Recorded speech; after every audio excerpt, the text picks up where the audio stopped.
Oh, so much heart. The ones that really show up for you and want to be on your team. It seems like those top horses always have just that heart, and they want to help you. And whether they be the most talented horse or not, if they have heart, usually you can do good things.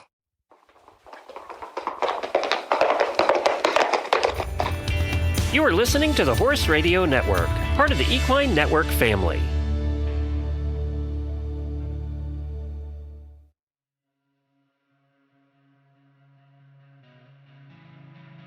Welcome to The Ride, a podcast brought to you by Horse and Rider magazine, hosted by Nicole Cherico and Emily Carey.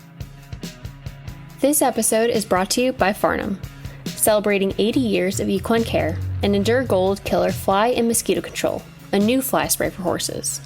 Built for hard work, Endure Gold annihilates flies, ticks, and mosquitoes with brand new EPA-approved ingredients never before seen in equine care. Its powerful formulation delivers fast knockdowns and up to 14 days of fly protection, helping keep horses comfortable in the barn, arena, or out on the trail. Add Endure Gold to your fly control arsenal. One spray, no mercy. Welcome back to The Ride. I'm your host, Emily Carey, and today I'm joined by Abbie Phillips, one of the top competitors and trainers in the reined cow horse industry. From major wins on some of the sport's biggest stages to building a respected career alongside her husband, Kelby, Abbie's become known not only for her success in the show pen, but for her feel, horsemanship, and consistency across all sorts of horses. Abbie, thank you so much for joining me today. Thanks for having me. So for our listeners who aren't as familiar with the reined cow horses, can you kind of dive into what it is you do and how you got involved with horses?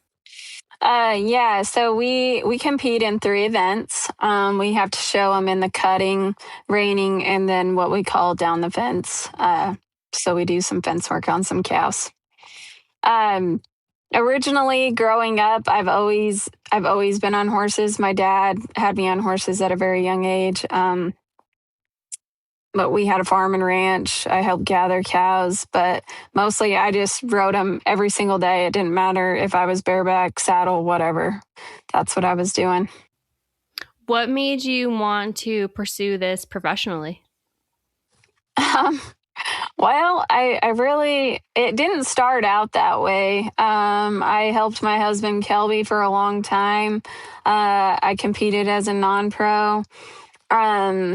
What made me pursue it professionally was a few things, but one of them being it's called the Annie Reynolds rule, if people aren't familiar with it. But if you have won close to 100,000 in the open as a non-pro, if you win over 100,000, you have to make the call whether you're a straight open rider or you stay as a non-pro the rest of your life.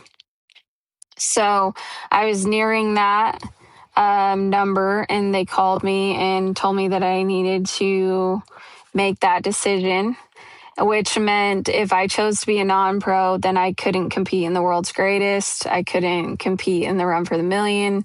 And the love that I have for this sport and the horses and everything just made me decide that I wanted to try my hand in the open. And I also didn't want to be told that I could not compete in an event. So I decided to switch over, and it's been a fun journey so far. Yeah, and especially in those big events, which you won the Run for a Million. Yeah. That was clearly the right call to make. Yeah. What was that transition like, going from, working in the ranch, just, ranch horses into, the competitive cow horse world? How did you find NRCHA? I grew up rodeoing too, so I always had a competitive, I always wanted to compete. So that's actually been a part of my life, competing for a long time.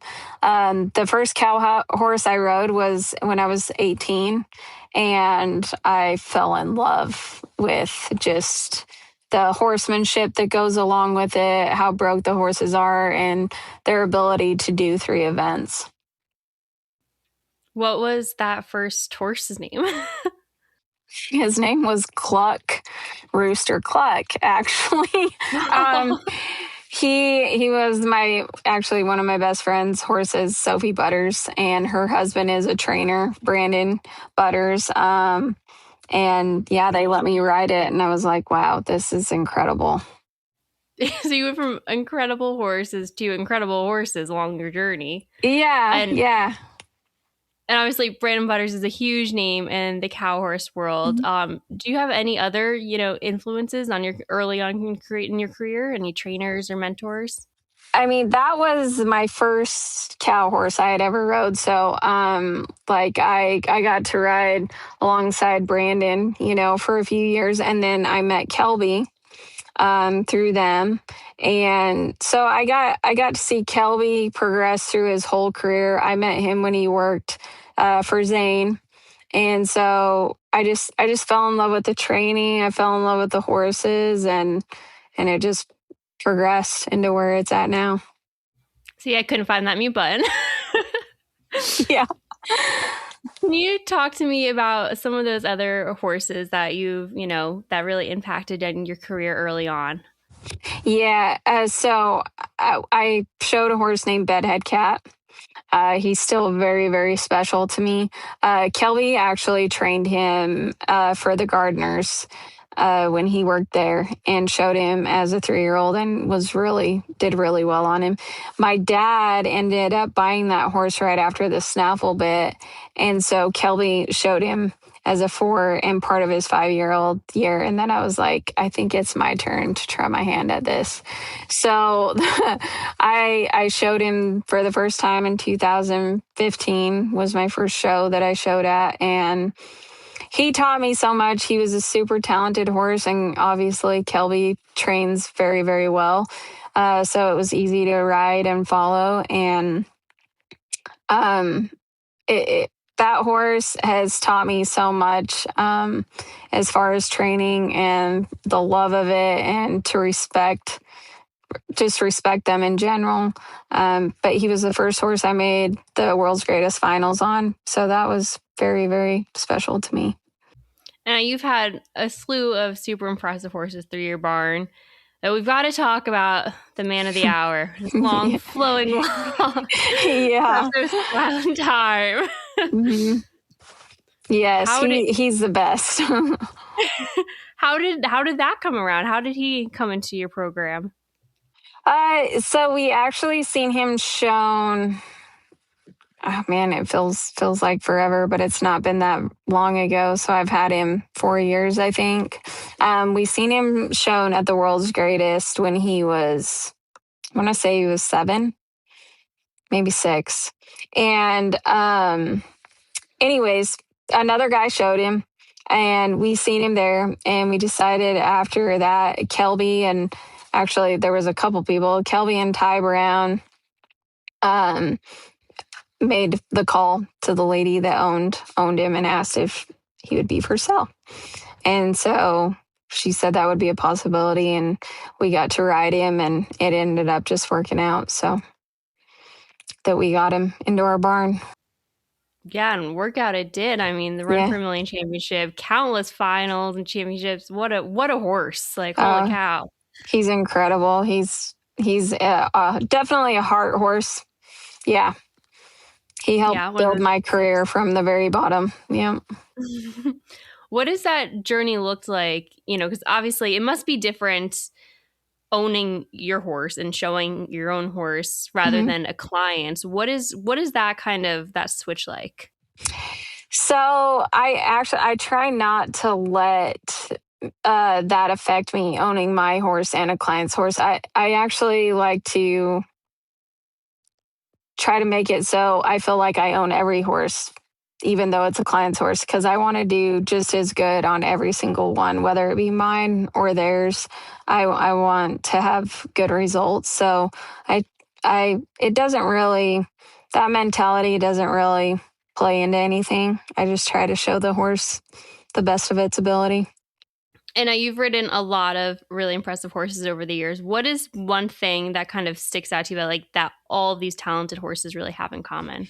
if there is anything? So much heart. The ones that really show up for you and want to be on your team, it seems like those top horses always have just that heart, and they want to help you. And whether they be the most talented horse or not, if they have heart, usually you can do good things. What does the training process kind of look like as you're getting a horse in there and discovering if he does have the heart to do this or not? How does that kind of influence how you approach training him and getting him ready for all 3 events? There's a lot that goes into that, I imagine. Yes, yeah, there's a lot. I mean, some horses sometimes try too hard, and you gotta be like, hey, rein it back a little bit, like, let me help you and put you in a good position. But the ones that do have that, it actually, I mean, it helps the training all the way around.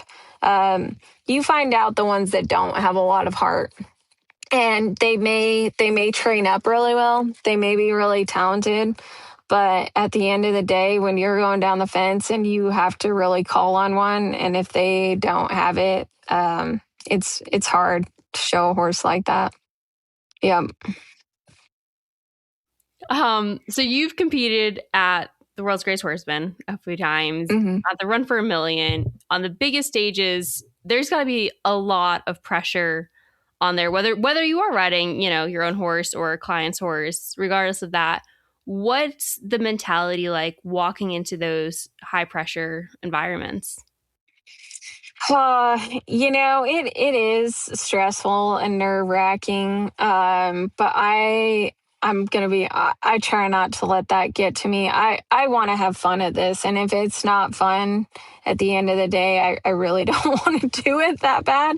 So I try just to keep that in mind, like just go in there and have fun, and whatever is going to happen is going to happen, and let the cards fall where they may. Not to say that you don't want to win, because I feel like if you're not nervous, then you probably don't really want to win. But it is as fun and exciting, and I love that. I love showing in pressured situations like that. Yeah. And at the time that we're recording this, we are days away from the start of the NRCHA Derby. How are you preparing for that?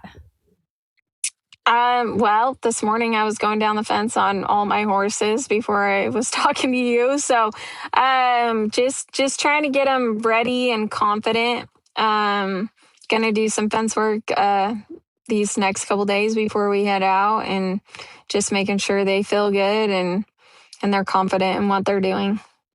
Can you tell us a little bit about the lineup that you're bringing out to Scottsdale? I have honestly a great lineup. I have 5 good Derby horses that I'm super excited to show.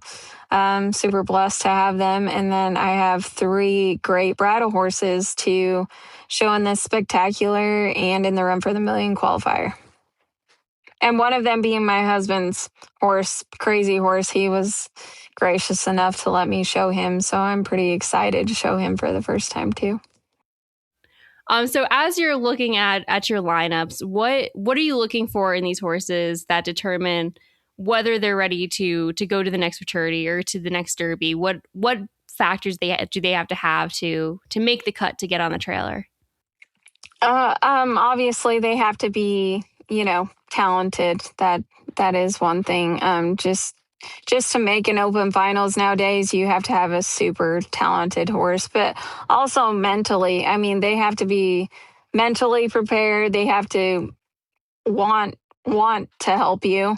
So that factors into all of it, is just being mentally prepared and making sure you have a good, talented horse.